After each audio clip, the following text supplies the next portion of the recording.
पहली चीज यात्रा के बारे में, और जो मेरा अब पिछले 1.5 साल का जो एक्सपीरियंस रहा है। पिछले साल हम भारत जोड़ो यात्रा पे निकले। 4000 किलोमीटर चले, कन्याकुमारी से कश्मीर, और हम सबको, मुझे तो पहली बार हिंदुस्तान को नजदीकी से देखने का मौका मिला।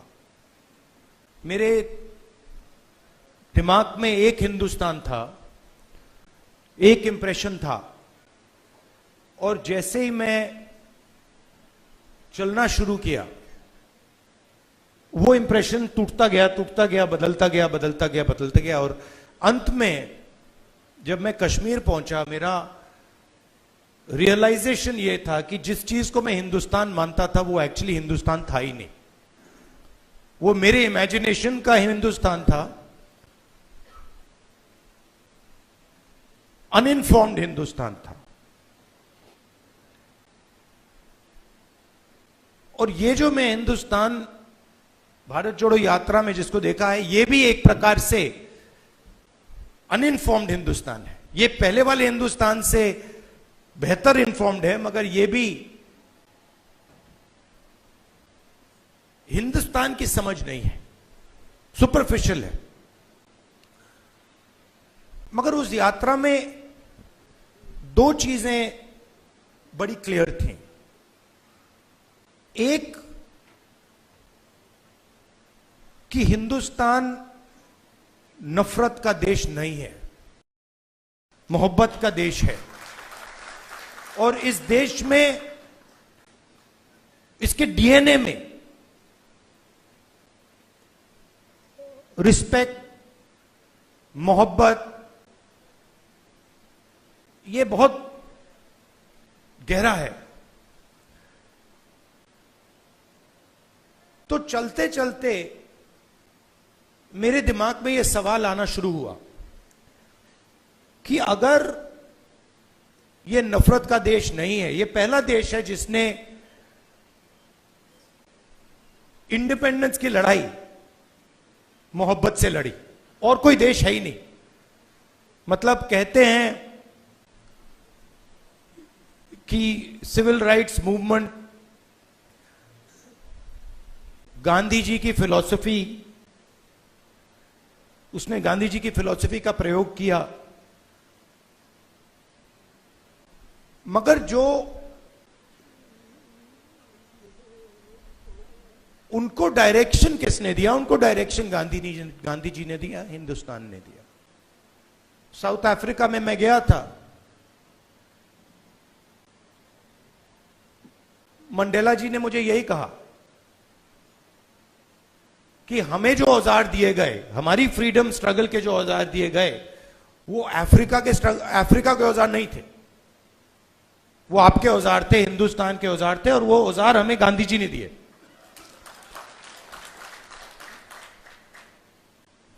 तो जब मैं चल रहा था, मेरे दिमाग में यह सवाल आया कि अगर हिंदुस्तान मोहब्बत का देश है, तो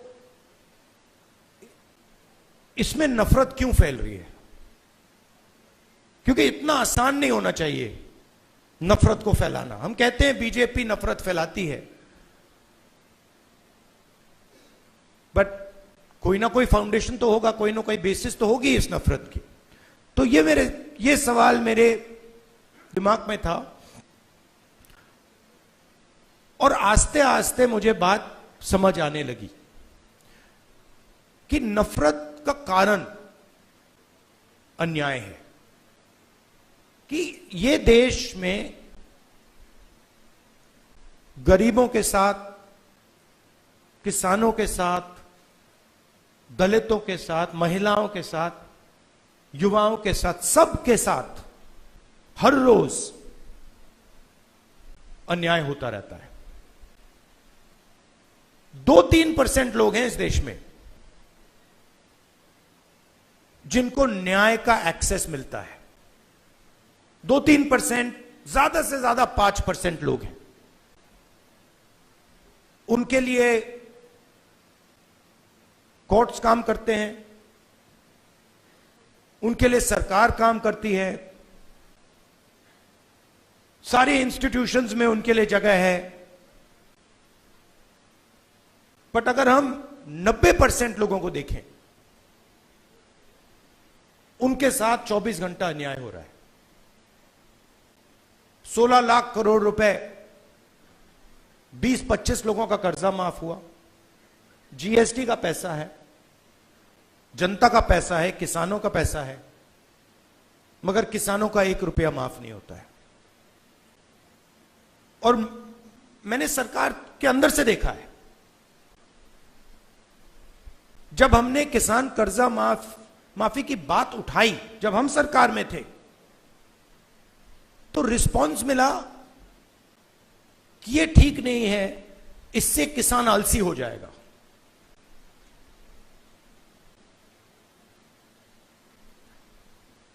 मनरेगा से गरीब व्यक्ति की आदत बिगड़ जाती है। मतलब वो काम कर रहा है, उसको आप उस काम के लिए पैसा दे रहे हो और उसकी आदत बिगड़ रही है। और दूसरी तरफ 20-25 लोग हैं, उनका 16 लाख करोड़ रुपए माफ हो रहा है, उनकी आदत नहीं बिगड़ रही। वो उसको पता नहीं विकास कहते हैं, डेवलपमेंट कहते हैं, प्रोग्रेस कहते हैं, पता नहीं क्या कहते हैं।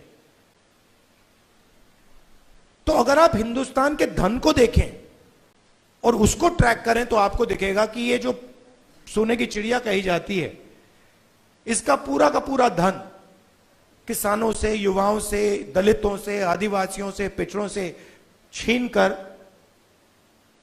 ये 20, 25, 50, 200 कितने लोग हैं, ज्यादा नहीं है, इनके ओर फनल होता है। तो इसलिए हमने दूसरी यात्रा में न्याय शब्द जोड़ दिया। और इस यात्रा में हमारा फोकस उस पे था कि किस प्रकार का अन्याय हो रहा है। और हर कदम पे स्टूडेंट्स के पेपर लीक हो रहे हैं, किसान को एमएसपी नहीं मिल रही, मजदूर को मिनिमम वेज नहीं मिल रही, छोटे व्यापारियों को जीएसटी से दबाया जा रहा है। मतलब हर स्टेप पे, हर कदम पे लोग आ रहे थे, कह रहे थे हमारे साथ ये हो रहा है। मगर कंबाइंड कॉन्शियसनेस नहीं है। एक व्यक्ति कह रहा है मेरे साथ अन्याय हो रहा है। मेरे पास छोटे व्यापारी आए गुजरात में, उन्होंने कहा कि जीएसटी से, नोटबंदी से हमें बहुत चोट लगी। मगर उसी डिस्कशन में जो किसान के साथ हो रहा है वो उनको दिख नहीं रहा है, वो देख ही नहीं पा रहे। तो मेरे खिलाफ जो अन्याय हो रहा है वो मुझे दिख रहा है, मगर मेरे भाई के साथ जो हो रहा है मुझे दिख नहीं रहा है।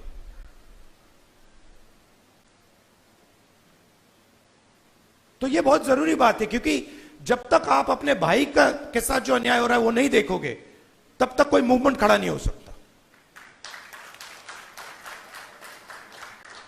मैं जूडो करता हूं और उसमें एक बड़ी इंटरेस्टिंग चीज है।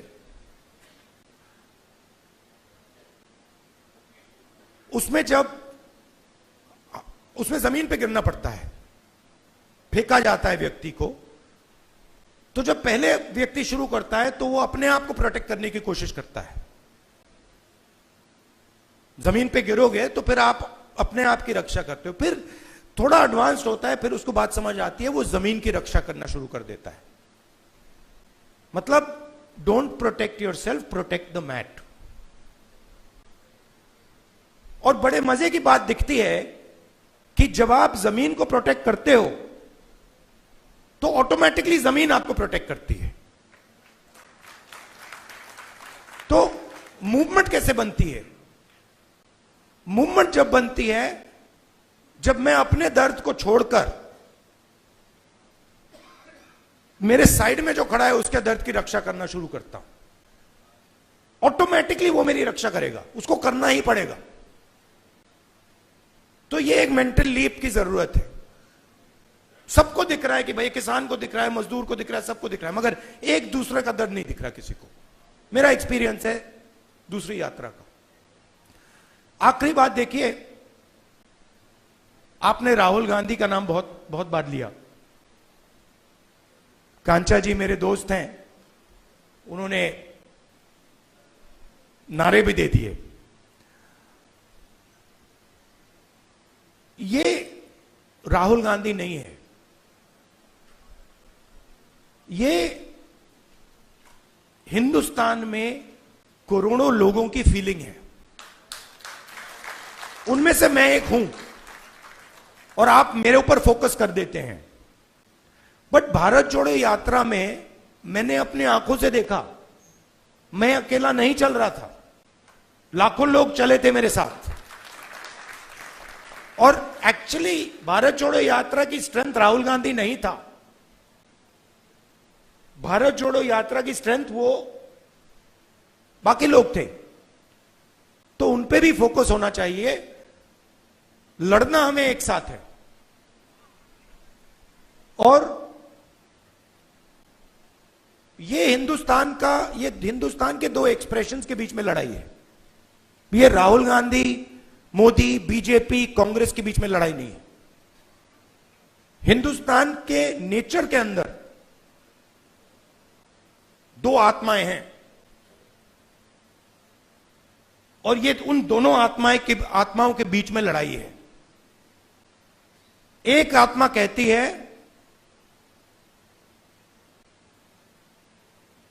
कि हिंदुस्तान बीच से चलाया जाएगा, ऊपर से चलाया जाएगा और सारे लोग ऊपर देख के ऑर्डर लेके इस देश को चलाएंगे। और ये एक सोचने का तरीका है हिंदुस्तान में। बहुत सारे लोग इसको मानते हैं, एक्सेप्ट करते हैं। और एक दूसरा तरीका है कि हिंदुस्तान को डिसेंट्रलाइज तरीके से हिंदुस्तान के सब लोगों को सुनकर चलाया जाएगा, जिसको हम, अगर आप धार्मिक तरीके से बोलना चाहते हैं, शिव की बारात बोल लीजिए। कि सब लोगों को जगह देके निर्णय लिया जाता है। जैसे योगेंद्र यादव जी अभी बैठे हैं, बड़ी इंटरेस्टिंग बात आपको बताऊं। 3-4 महीने पहले इन्होंने हमें कहा, देखिए हमें ये जो गारंटीज हैं, हमें क्लियरली बता देना चाहिए देश को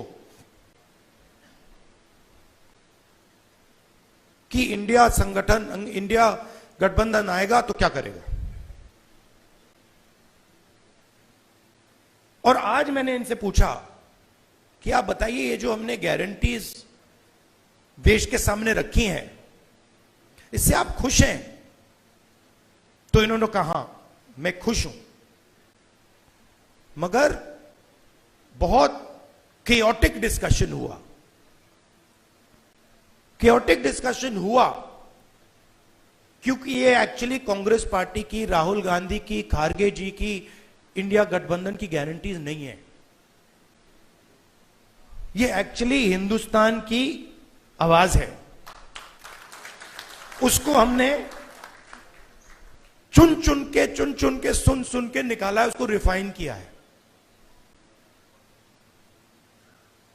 बीजेपी ये काम कर ही नहीं सकती क्योंकि उनका तरीका सेंट्रलाइज है, ऊपर से बोलते हैं। नरेंद्र मोदी जी रेडार की बात करेंगे, सब कुछ नरेंद्र मोदी जी से निकलता है। उनके विजन में और आरएसएस के विजन में ज्ञान एक व्यक्ति के पास है। किसान के पास ज्ञान ही नहीं है, मजदूर के पास ज्ञान ही नहीं है, बेरोजगार युवा को कोई समझ नहीं है। आईआईटी की डिग्री है तो पूरी दुनिया को समझ गया। यह थिंकिंग है। तो इसके खिलाफ हमारी लड़ाई हो रही है। हिंदुस्तान का सबसे बड़ा साइंटिस्ट, जितना उसमें ज्ञान है उतना ही ज्ञान हिंदुस्तान के किसान में है, बस दूसरे तरीके का है। मैं बंगाल गया और वहां पे वो महिलाएं थी, इसी यात्रा पे महिलाएं थी, वो बीड़ी बना रही थी। उनके हाथ में जो स्किल थी, बीड़ी बनाती थी वो, उनके हाथ में जो स्किल थी मैंने अपनी जिंदगी में कभी पहले नहीं देखी। मैंने ट्राई किया, मतलब एक बीड़ी मतलब मैंने रोल करने की कोशिश की, नहीं हो रही थी मुझसे।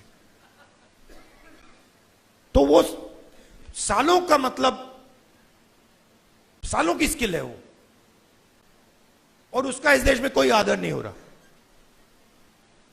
उस महिला को आप फाइनेंशियल सपोर्ट दीजिए, उसकी मदद कीजिए, मेक इन इंडिया उससे करवाइए और फिर देखिए क्या मजा आता है। तो ये दो अलग तरीके की सोच की लड़ाई है। इसमें हम सब एक साथ लड़ रहे हैं। बहुत अच्छा लग रहा है और घबराने की कोई जरूरत नहीं है।